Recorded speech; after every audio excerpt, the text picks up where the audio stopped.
Hello साथीहरू, welcome to my daily vlog. तपाईँहरूलाई स्वागत छ आजको भ्लगमा। म चाहिँ आज गाउँमा हिँडिसकेको छु यो क्रिम रोल लिएर। आज 7:30 बजेको छ अनि बिहानी म यो गाउँमा घुम्न आएको छु। यो चाहिँ कुलुम्पा भन्ने ठाउँ हो। म चाहिँ गापा गाउँदेखि कुलुम्पा भन्ने ठाउँमा आएको छु अनि एकदमै डाँडाहरूमा बादल लागेको छ अनि पानी पर्ला चाहिँ गरेको छ। यहाँ सबै हाम्रो गापा गाउँदेखि आउनुभएका हाम्रो छिमेकीहरू नै हुनुहुन्छ यहाँ। अनि म भेटघाटको लागि पनि जाँदैछु, सँगै क्रिम रोल बेच्नको लागि, सँगै यीशुको वचन सुनाउनको लागि म आज तयारी भएर आएको छु साथीहरू। रहिराख्नुहोस् भिडियोमा। मेरो आजको यात्रा तपाईँहरूलाई म देखाउने छु। देख्न सक्नुहुन्छ म आजको पहिलो घरमा आइसकेको छु। यो चाहिँ मेरो गाउँको भाइको घर हो, सुरेश भाइको। अनि एकदमै धेरै बाख्राहरू पनि पालेको रहेछ अनि यहाँ चाहिँ भैँसीहरू पनि पाल्नु भएको रहेछ।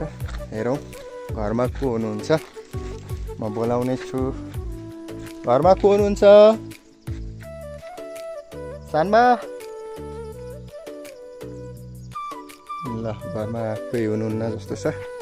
म तलतिर बारीमा हेर्न जानेछु, तल बारीमा कतै हुनुहुन्छ कि। यहाँ चाहिँ बाख्राहरू हो, त्यो राम्रो क्युट पाडा पनि रहेछ है, देख्न सक्नुहुन्छ।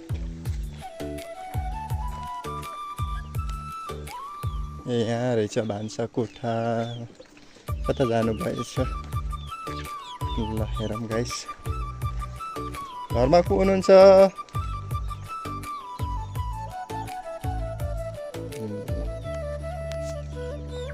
साथीहरू घरमा चाहिँ कोही हुनुहुन्न जस्तो छ। यहाँ कुखुरा पनि पाल्नु भएको रहेछ।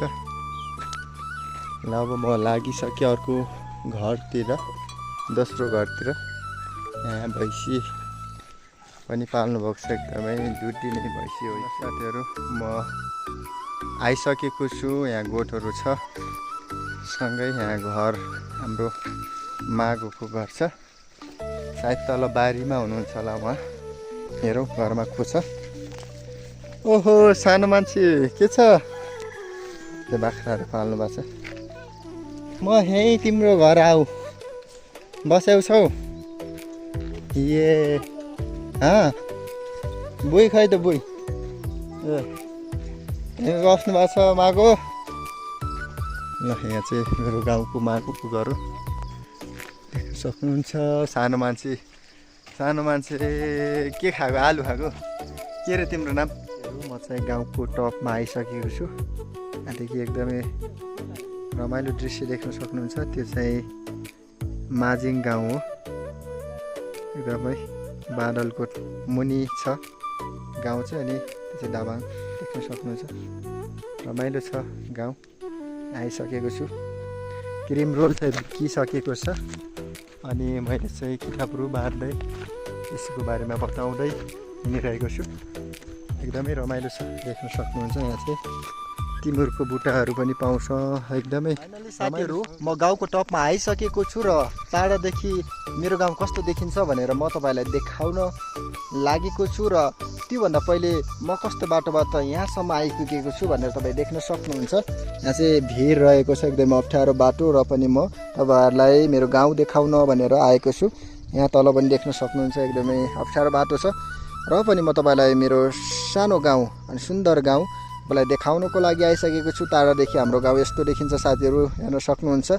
अनि वरिपरि छिमेकी गाउँहरू छन्, अनि तल खोला छ, अनि यता पनि खोला छ, अनि बिचमा डाँडामा हाम्रो सानो गाउँ बसेको छ। एकदम सुन्दर र मनमोहक दृश्य तपाईँ देख्न सक्नुहुन्छ। मन परे लाइक कमेन्ट सेयर गर्न नभुल्नु होला।